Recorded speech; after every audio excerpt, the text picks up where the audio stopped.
And afterwards, the port, the number 1, so it's the first upload.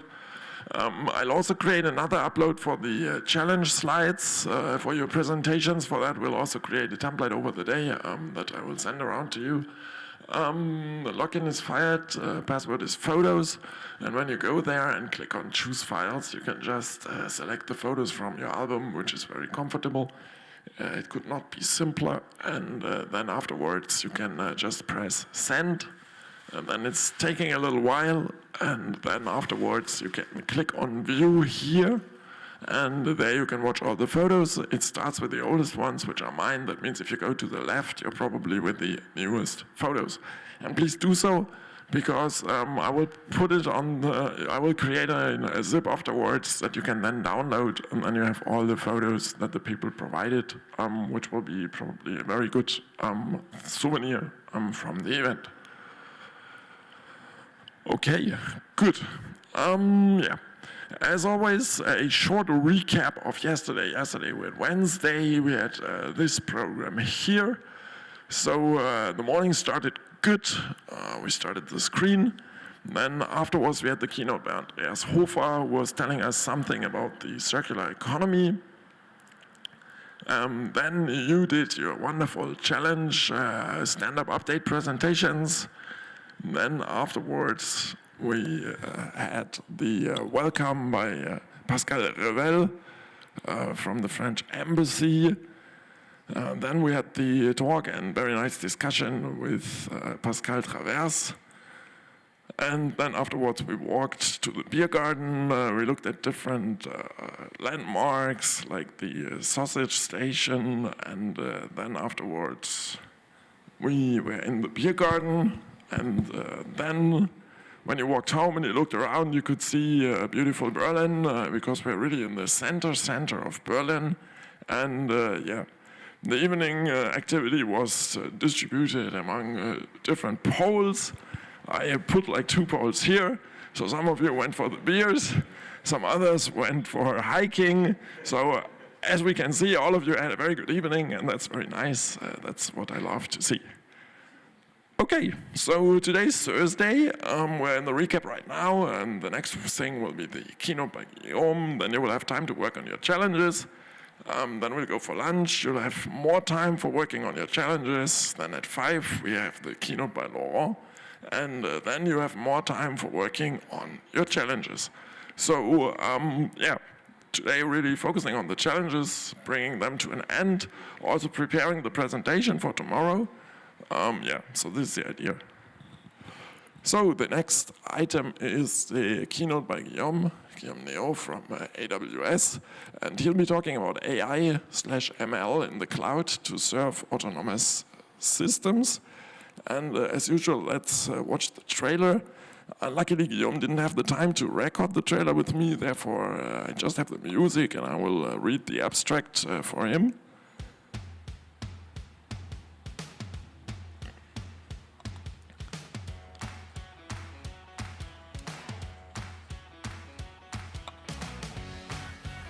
So in this keynote, in this keynote you will learn about all the possibilities of AWS offers as a platform in the field of AI and ML. Either you want to train your model or to use already trained models to quickly enhance your autonomous system, there will be something for you. And about Guillaume Neo is helping France understand, think, build, and shine cloud first, as well as extracting the best out of AWS while having fun with innovative concepts applied to the field of cybersecurity. All sounds very exciting, and with that, I hand over to you, and I will replug you.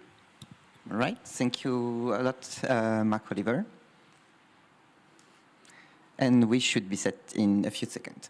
Well, hello everyone, hello everybody. It's always a pleasure to be invited to present the result of our work and what we do here at AWS. I'm very pleased to be standing here in front of you to deliver a session about machine learning, AI, ML, and how it can be leveraged to serve autonomous system. So this session will be divided in, let's say, three a different agenda. The first one is going to be an introduction about artificial intelligence. Then I'm going to dive deep into one precise example that you can then use for your own purpose.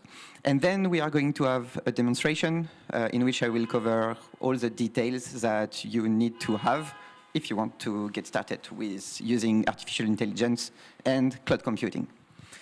So first of all, artificial intelligence encompasses a wide variety of concepts, notions, and it's kind of difficult to see what we refer to when we talk about this. Here at AWS, we have a precise notions and a precise segregation of what we mean when we say artificial intelligence.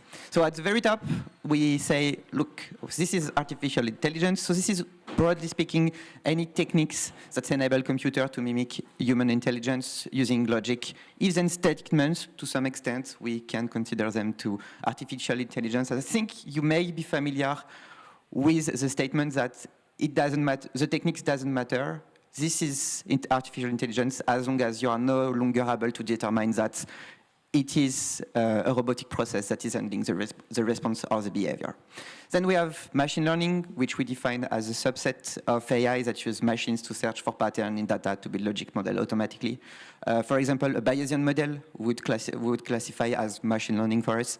Then we have deep learning. So here we are talking of a subset of machine learning capability that are made of deeply layered neural networks that perform tasks like speech and image recognitions. And then we have reinforcement learning that you are probably familiar with, that consists of using algorithms that we then reinforce so that at the end they have the behavior that we expect. If you look at it, and if I were to give you an industry overview of what is actually being done with AI within the industry, well, what we are seeing is that it is either used to enhance customer experience, improve the decision-making process, improve business operation, or to build new products and services in order to create new revenue streams. If we dive a bit deeper, and if we look at per industry, what is actually looked after and where is AI/ML today applied, we have in healthcare, life and science, cost reduction via applications on optimization of process. If you look at media and entertainment, advertising, of course.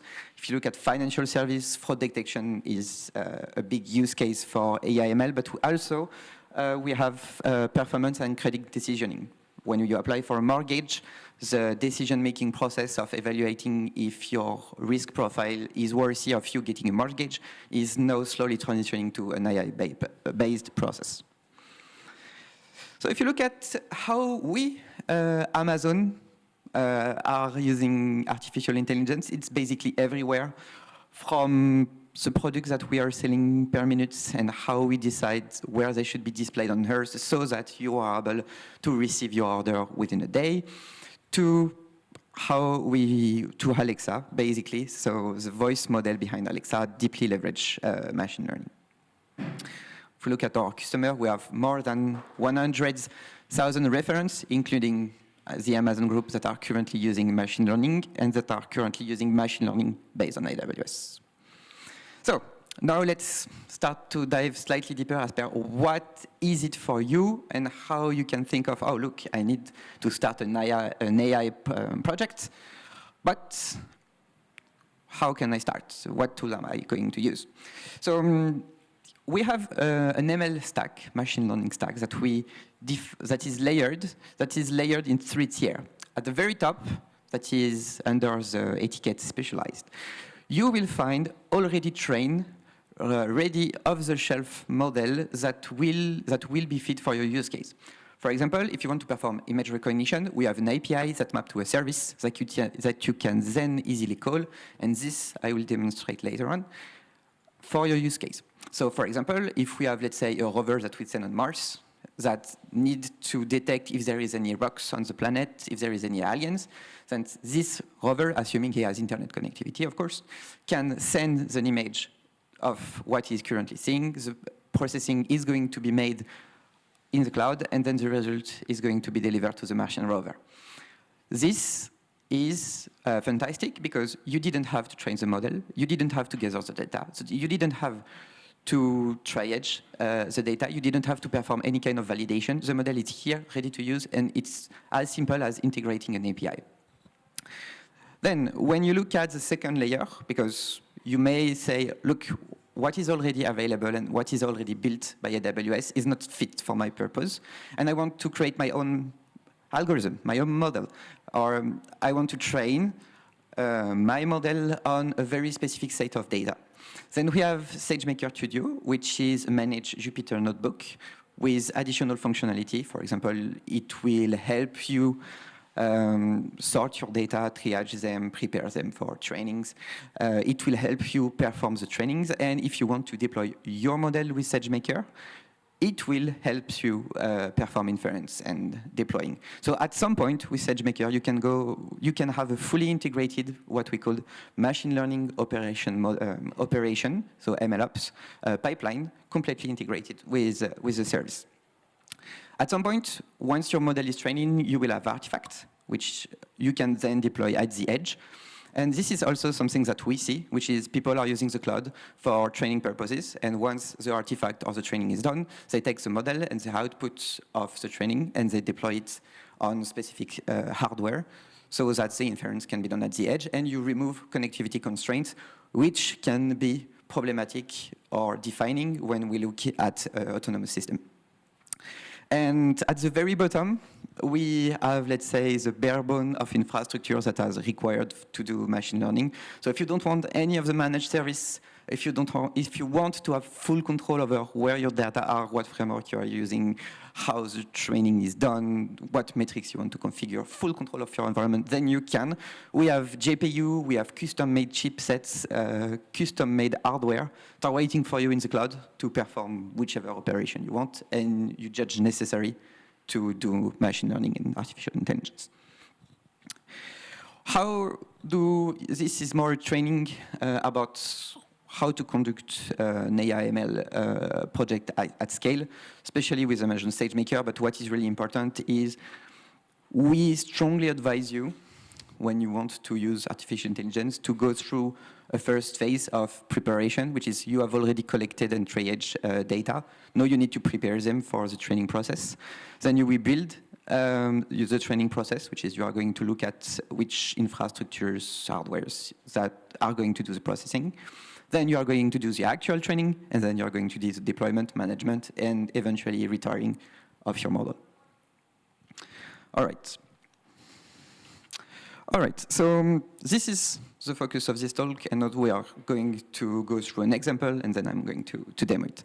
So here we are going to focus on this set of specific service. They are ready to use, off-the-shelf AI/ML services. If I were to give a very quick introduction of any of them, you have Amazon Transcribe, that is very good, that essentially is doing transcribe, it's speech to text, is doing speech to text conversion. We have recognition, which is image processing. We have Amazon Lex, it's essentially chatbot. Amazon Personalize, it's the automatic data recommendation. Amazon Forecast for forecasting. Comprehend, it's for speech analysis. Poly is for speech synthesis. And that kind of what is interesting you today. If you have any use case for your challenge of industrial IoT, you may have a look at Amazon Monitron. It's quite good. It's for monitoring IoT in the context of the industry. All right. So a bit of context about the demonstrations that you are going to see. Let's assume that you are operating a police station, right? So the thing is, lately, I know in Germany, in France, we have had these discussions. Our police officers are carrying a camera because we want to assess if there hasn't been any police violence, if the use of force has been proportionated, and so forth. So the thing is, when things go wrong, when there is like security incidents, you want to properly conduct investigation on your police forces. So you want to be able to process this video from the camera that our police officers wear. So this is how we are going to use artificial intelligence, because we can't be watching, let's say, hours and hours and hours of video to determine, oh, look, this is during this very precise seconds that the event happened. So we are going to use AI to filter and to precisely determine where the security event had. For that, we are going to use a standard chain, event-driven and completely serverless, which is no infrastructure to manage. It's quite easy to deploy. The fundamental of this chain is essentially we are going to store the video in a storage space. This is going to trigger an event that is going to be processed by a compute unit that is going to call the AI services. In that case, we are going to use recognition and transcribe.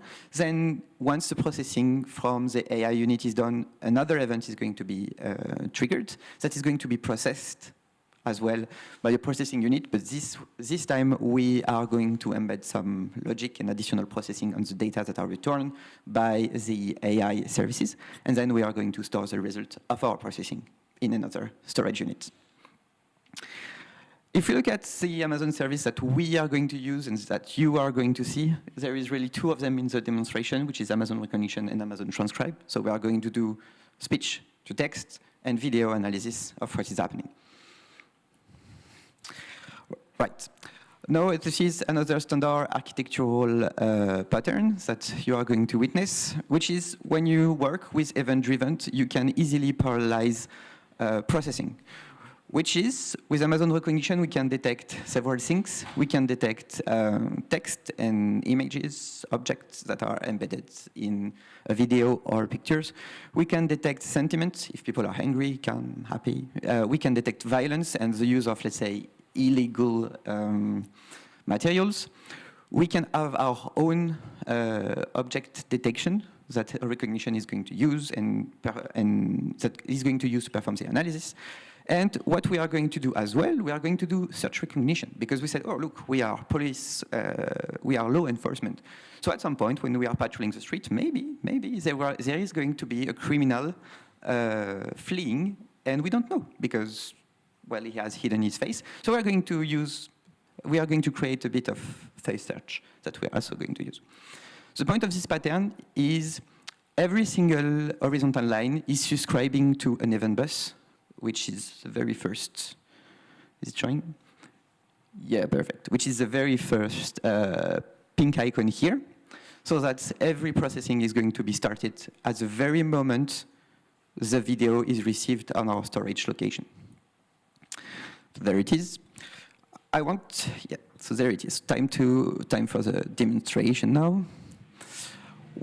Before jumping to the demonstration, I want you to give you a look at our documentation, because really the cloud is really changing is that it is no longer difficult to use AI/ML capabilities. It is no longer difficult to embed them, and it is no longer difficult to be really imaginative. So when you look at it, how to use an AI/ML services is as easy as performing an API call, which is we are providing SDK, so software development kit, that you can use with your favorite language, either it is Python, JavaScript, Go, TypeScript. We have it.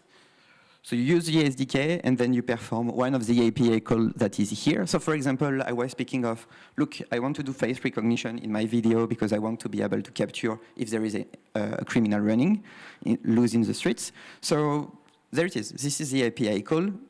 It's detect face.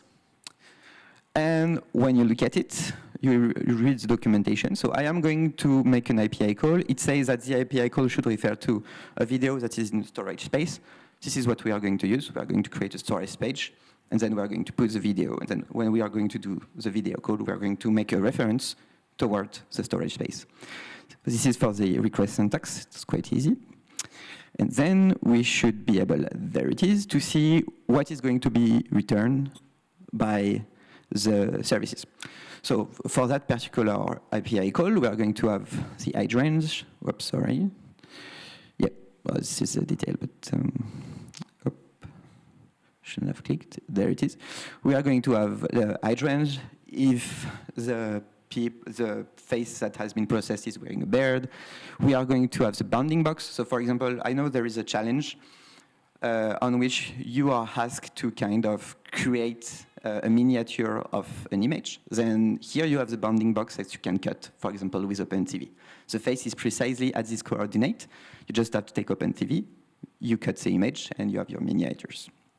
It is going to show as well the confidence of the recognition process and all the data that are returned, as well as other value. And with that said, let's jump in. So the very first thing is, right now, I'm going to be like a magician, nothing is currently deployed in the cloud. And there is nothing that is deployed, which is, I am going to use mostly processing units that are serverless, thing here, and storage units that are there, and infrastructure as code. So one of the first things that the cloud is bringing to you is that you can standardize your infrastructure that much that here I am just going to deploy it on the go, and with a couple of minutes, we will have the platform that I showed you deployed and ready to use. If you are, yeah, oh, perfect. It's readable. So if you are familiar with it, mostly speaking, I'm using the AWS CLI, which is command line interface that you can download, install, as soon as you have an AWS account and IAM credential, so identity credentials that have the permission to perform the operation. When you look at the logic of the deployment script, it takes some parameters. Then it first creates the storage space, create an S3 buckets.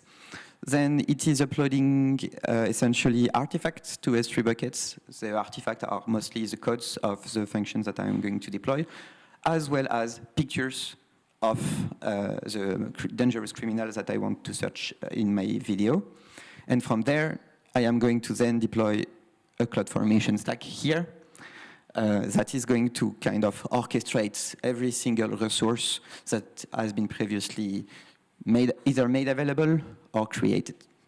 And from there, we will have a platform that is ready to use in the cloud. So there it is. Let's create it. All right. So as presented in the script, right now it's copying the Lambda to a storage bucket so that my software artifacts are properly stored in the platform. Now it has uploaded the image to S3.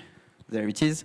This is the result of my face recognition engine. So we now have the extract of the face that we want to see. All right. Before jumping in the platform, let's have a look at what we are going to try to identify so that you're able to judge by yourself how, let's say, efficient our AI/ML capability are. So this is the source. This is essentially the source and the picture that has been given to us of the criminals that we are trying to identify in the video. Very dangerous guy, don't trust him. And this is the video camera, an extract of the video camera of our police officer here. And there it is. So this guy is patrolling the streets. He is going to do some kinds of identity verification. We don't hear the sound, but there it is. Oh, he's seeing an identity card. Well, all right. And there is a cat. Very important. Very important. Very important. So the thing is, there is one thing that you haven't heard because we didn't turn on the sound, is that when the police officer was patrolling the street, he was saying that first he was patrolling. Then he said, oh, look, I have someone in front of me. I am going to perform identity verification. Turns out that in the logic that we have embedded in our platform, at some point in our code, we said, when the keyword is said identity verification, this will trigger a process, which is we are then going to use our face recognition engine and blah, blah, blah. And since this keyword has been said in the video, we should trigger this kind of processing. Yeah, if people want then to hear the sound of the video, because I didn't stop precisely to say identity verification like you may used to be with voice assistant device. I just said, oh, look, I'm patrolling the street. Oh, there is someone. I'm going to do identity verification. And we will see that it has been properly captured. All right, let's dive deep. Let's dive a bit deeper on AWS, because if you want to use it, These are going to give you some ideas if you want to reuse the code. I'm happy to give it to you after the presentation, during the day, during the night. Comes to me, come to Antoine, that is in the middle of the room. We will be happy to help you. We will be happy to provide you free AWS account for the remaining duration of the hackathon so that you can just experiment. Yeah, so there it is. We need to refresh. So essentially, yeah, there it is. So 3 storage space has been created here, as we can see. And then the thing that is going to interest us the most, we now have a lot of Lambda functions.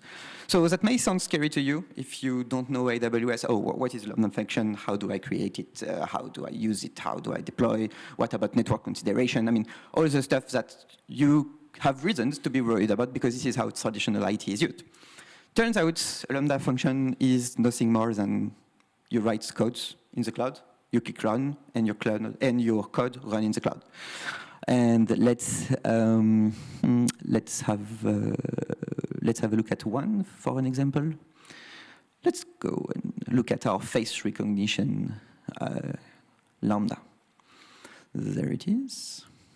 So this is the code, essentially. So this is the code that's essentially, if you look at it, so it's written in JavaScript.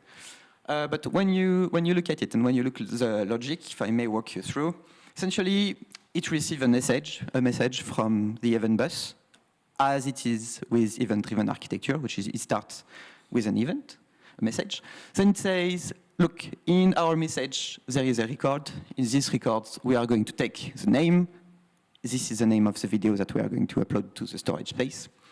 Then it says, we are going to do some processing with the URI so that we are going to get the file name precisely, and then we are going to start a job. Essentially, we are going to start face detection jobs using our face recognition capabilities. And that is it.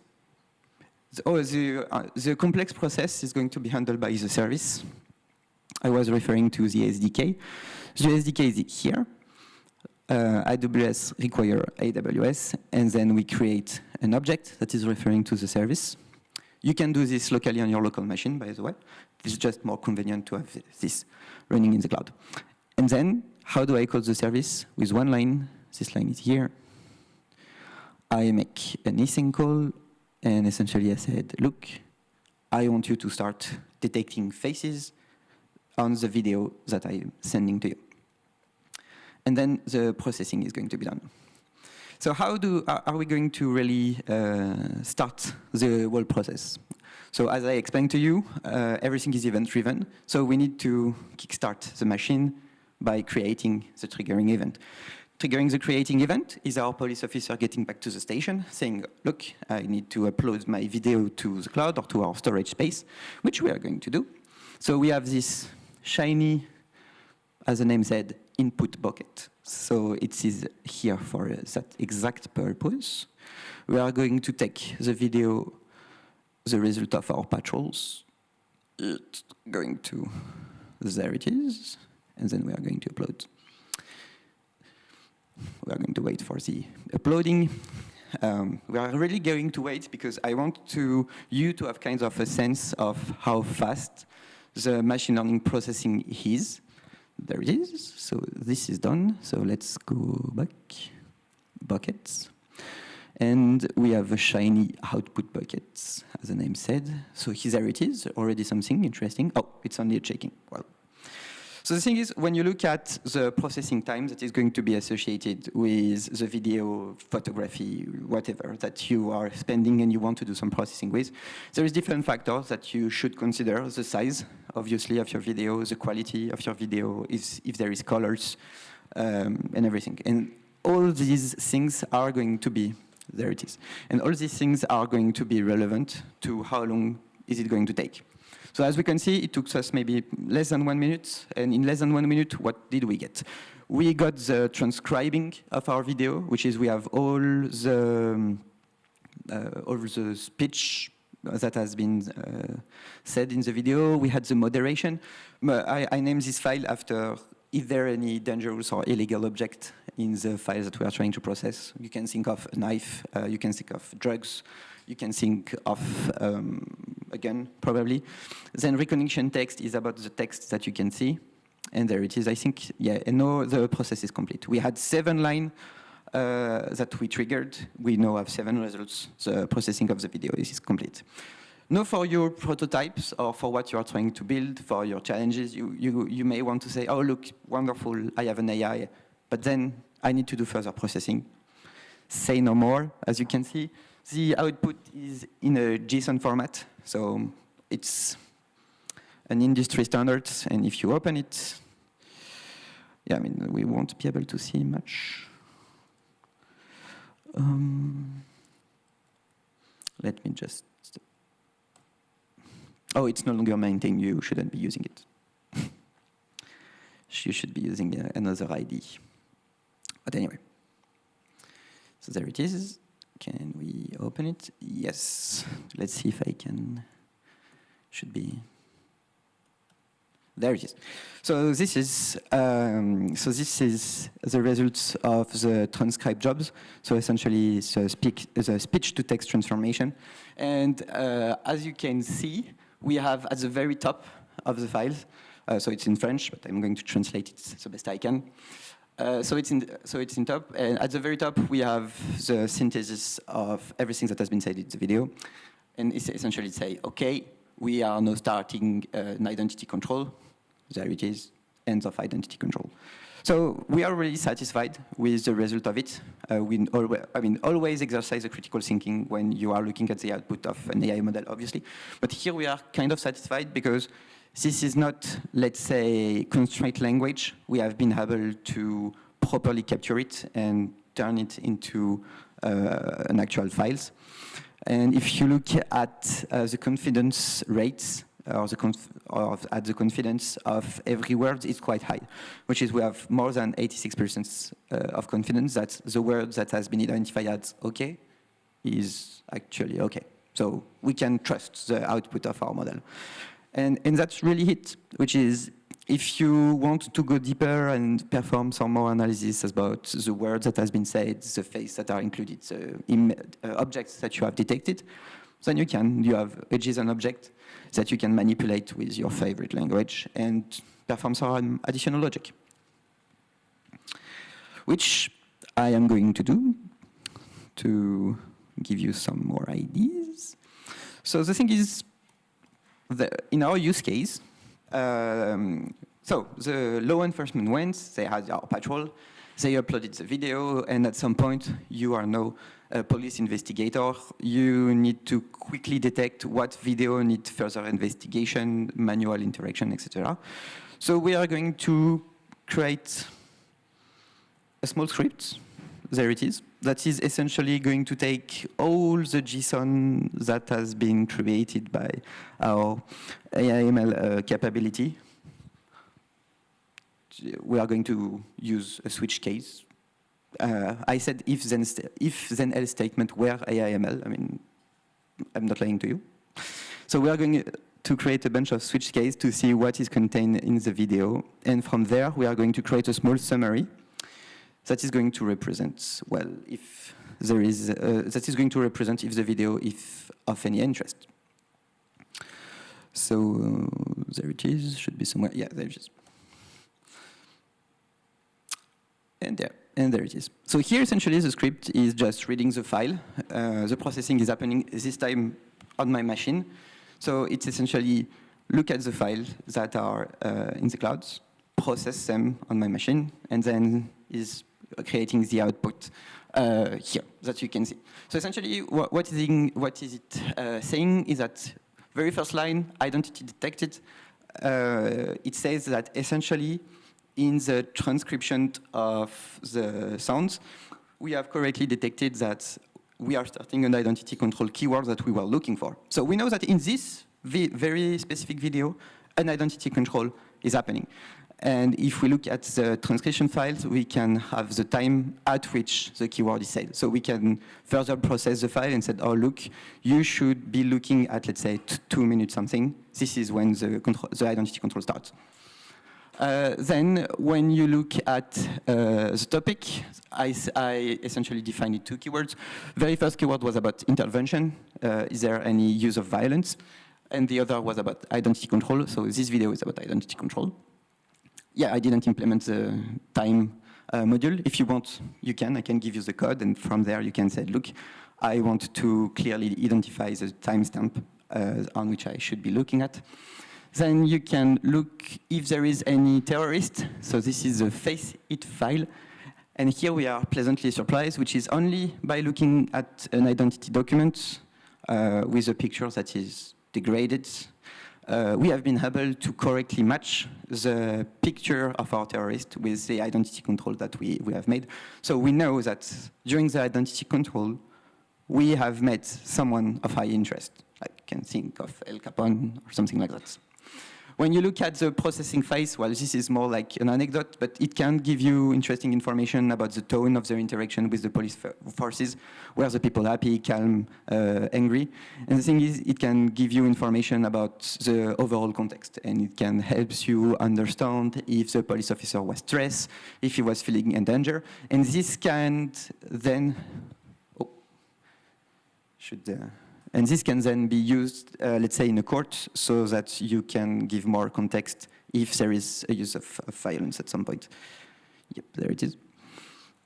When you look at processing violence file, essentially it say no. There hasn't been any display of guns, drugs, knife, anything. And then it says the summary. An interesting things. A remaining question that I anticipate is, did we detect the cat? And the answer is yes, has been a cat here, somewhere in the video. So this is what is really interesting, because if we were to, let's say, use autonomous system because you want to detect, I don't know, let's say you work in a bank and you have specific objects that should be in a very specific place. So you want your video camera to say, oh, look, are we able to detect, let's say, gold ingots that are being extracted from the vault? Then you can. You just say, is there any gold ingot showing on camera? Yes. If there is, someone is robbing you. So that concludes my presentation. I hope it gives you some idea. I hope it's more clear for you how to use AI/ML in the cloud, what you can do with us. I hope you are more curious. I'm happy to take any questions. I'm here for that.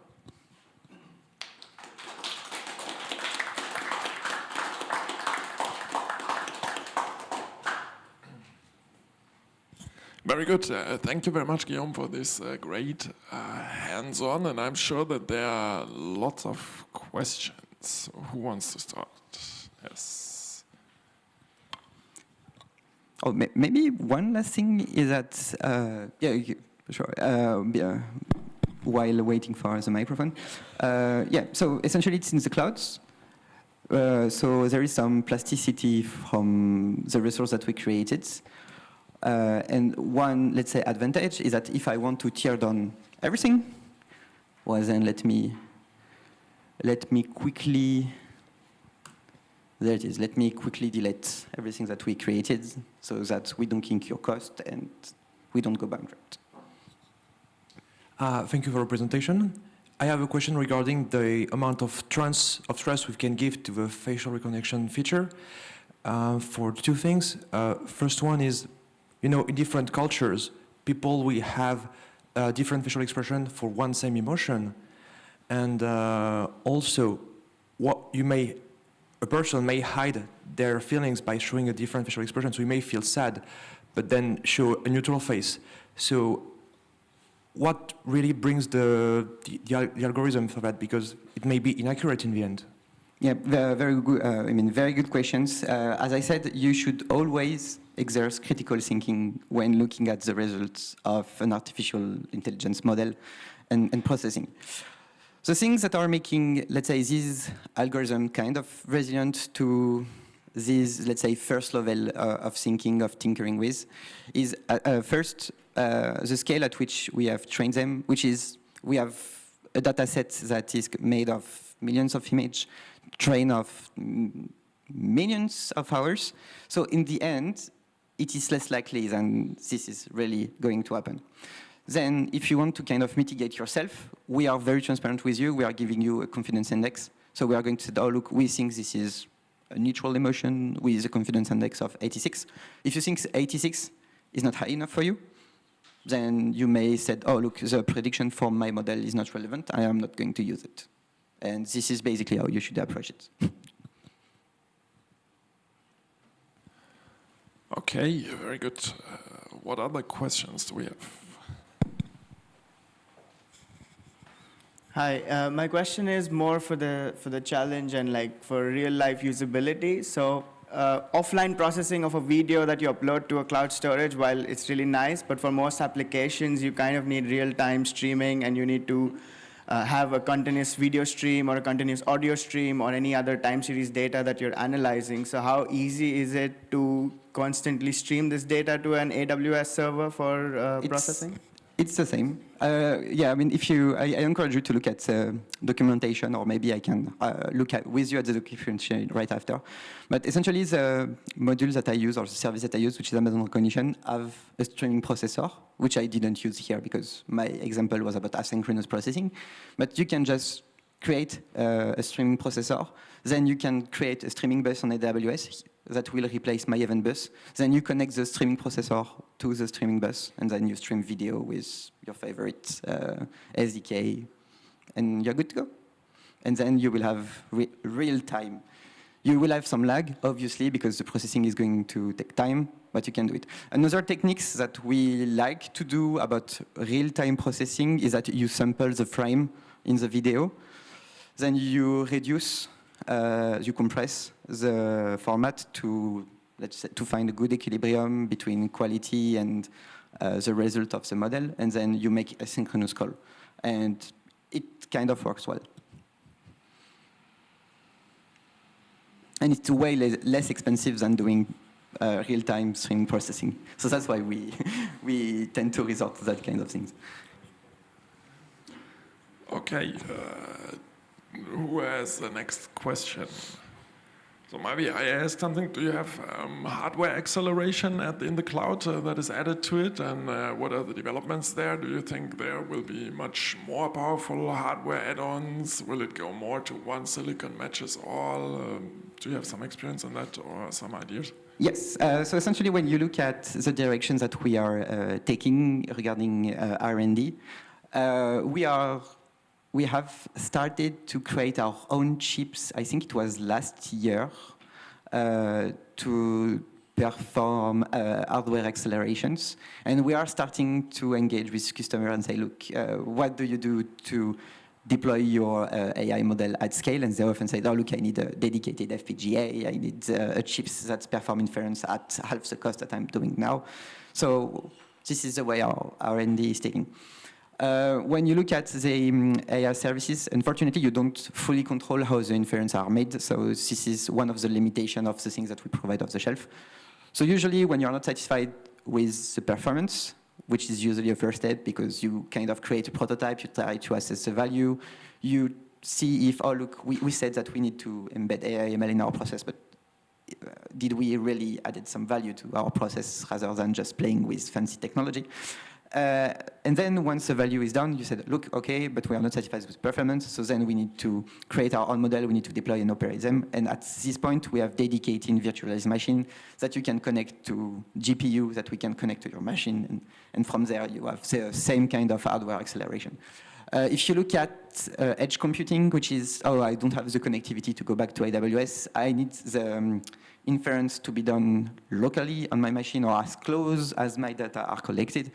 This we are also capable of, and essentially the, let's say, operating model that we are seeing is that I am using AWS, I train my artifact. Once my artifact is consolidated, I deploy on a device that is compatible by AWS. And this is really an industry trend that is absolutely mind-blowing, which is the cloud is no longer going to be just only servers on my machine. We are slowly building partnership with a device company. I think Antoine is going to attend the summit later this month. So that's when you are going to buy a microchip, let's say, in, I don't know, 6 months, the microchip is going to embed AWS API so that you can deploy your model as on the chips as easy as you would in the cloud. So you will have the same kind of utility in front of you. So, sounds very cool. Yeah, there's another question. Hello, thanks for the presentation, it was very interesting. At some point in the middle, you mentioned that the web service Monitron was very good for monitoring industrial IoT systems. Do you think you could perhaps give us some extra details on that? I mean, this one I don't know perfectly, so unfortunately I don't think I'm the right person. But essentially it takes sensors from industrial IoT and then it streams them, and from there you can do some processing, and we have pre-trained AI model if my memory is correct. But I encourage you to look at the documentation. Everything is going to be written there. I'm not, unfortunately, the right person. As Thank you very Mark much. Oliver said in the presentation, my area of specialty is information security, so I don't know everything. Do you also look at federated learning approaches in that toolbox that you presented? What do you mean, federated? That you had like distributed sites where they do learning, and then you federate it on some central or distributed entities in order to improve the models, but in a more decentralized manner okay. than as aggregating all information at one place. Oh, all right. So this, I don't have all the detail, but when you look at the way our services are created and our global info, we have an expert in the room. Very so. good. Very luxury. Yeah, so regarding distributed learning, basically, if you do a step back and look at the way we construct the machine learning services, you have the 3 layers. And on the first one, you just take an EC2 instance, which is virtual machines, and then you install your TensorFlow framework or any kind of machine learning framework, and you can do whatever you want. This is one solution. If you use SageMaker, which is the toolbox for doing machine learning in a managed way on AWS, SageMaker comes with pre-deployed or ready-to-use machine learning algorithm that you can train to do whatever you want. And some of them do support distributed learning, some of them don't. So you just have to check the algorithm you want and see.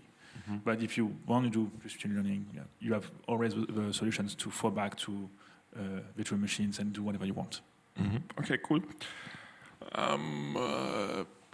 So if I understood it correctly, this interface that you showed, these are some iconic use cases that you support, and I would imagine that this is probably channeling also the applications that people create with it, because they select from that set of applications. So how do you choose what you integrate? So and also to extend the question, so these are probably the full spectrum of typical applications that we have at the moment.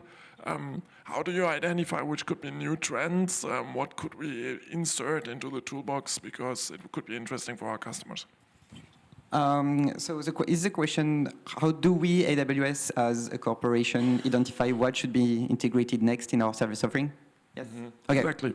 Oh, okay. So this is a very good question, because one of the motto of AWS and Amazon as well is being the most customer-centric company. So the thing is, our innovation is mostly directed as what we are asked by our customer. So essentially, when you are like Anton and I and working with AWS, you constantly interact with clients on diverse use cases, and at some point you say, oh, look, Guillaume, it will be very cool if I would be able to do X, Y, Z. And then you exert some kind of critical thinking about, okay, this is really interesting. First of all, we always report what our customer asks to our product roadmap, so that at some point we have full visibility about what our customer wants. Then we exercise some kind of triage about the use case. And the thing is, if the use case is, let's say, global, if it encompasses a whole industry, there is a good chance of it making it into the services. And the more we build, the more people have ideas, the more we can innovate on behalf of them, the more services are available. And this is pretty much the fundamental of our innovation, which is we constantly listen, we constantly report. At some point, we kind of sit down and say, this is a global issue, and people globally on the world want to have that kind of feature, so let's build it. Okay, cool. Do we have other questions in the room? I can insert one. Yeah, please.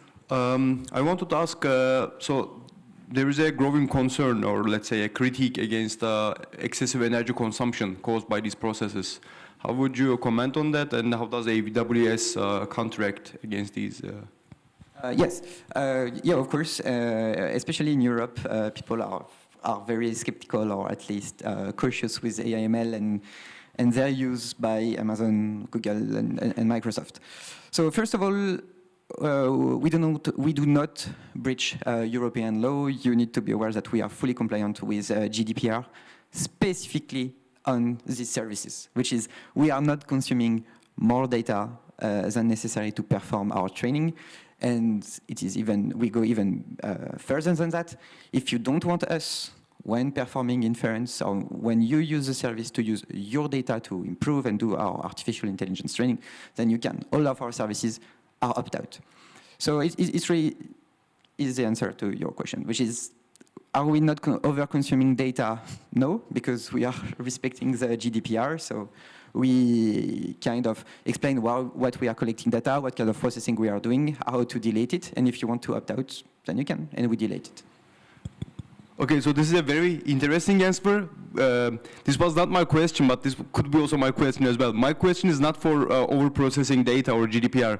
It's energy consumption, electricity consumption against the global warming and such for environment. But this was also very interesting, so this could be my another question actually. So thanks for both answers. All right. So regarding energy consumption, we kind of approach things we are currently exploring multiple directions at AWS. The first thing is we want to improve hardware efficiency. And this is why when you are looking at the news, we are starting to vertically integrate the creation of our server. Like we are starting to open R&D centers so that we can create our chips, so that then our customer benefits of our chips that are custom made. When you look at the most recent news, we have recently released what we call Graviton 3. So essentially it's a CPU that delivers better performance for 30% less energy consumption.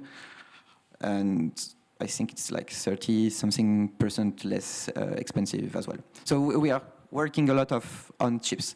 Then we are working a lot on educating our customer, because a lot of, let's say, the industrial world, they kind of don't get too far in the detail. They use, let's say, traditional Intel processor with GPU that fits the case. They don't seek to optimize. So usually when we work with customers, we ask them, look, we know that you are having this use case.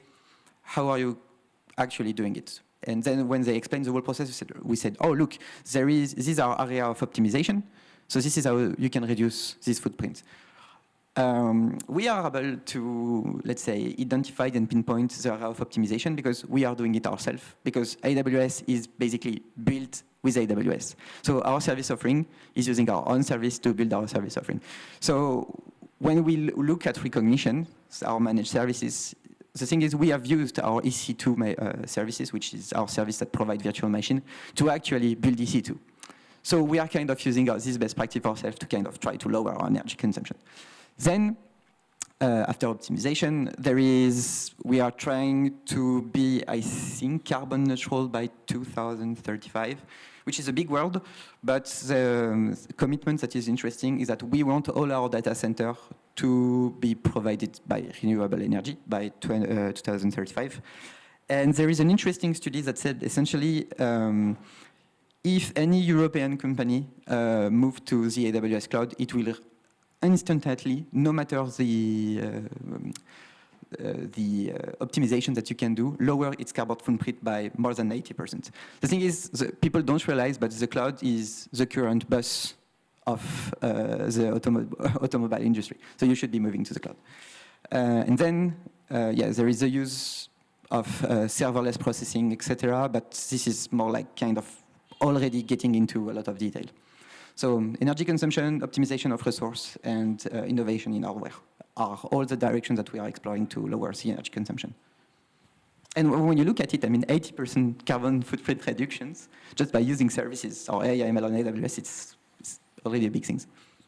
Sounds very good. this question, I don't know if you can answer, if you are allowed to answer it. Can you say something about the coolest applications that customers are currently building with these tool sets? Oh, my favorite, because I like information security and I've been leading the French identity program, is you have a fully automated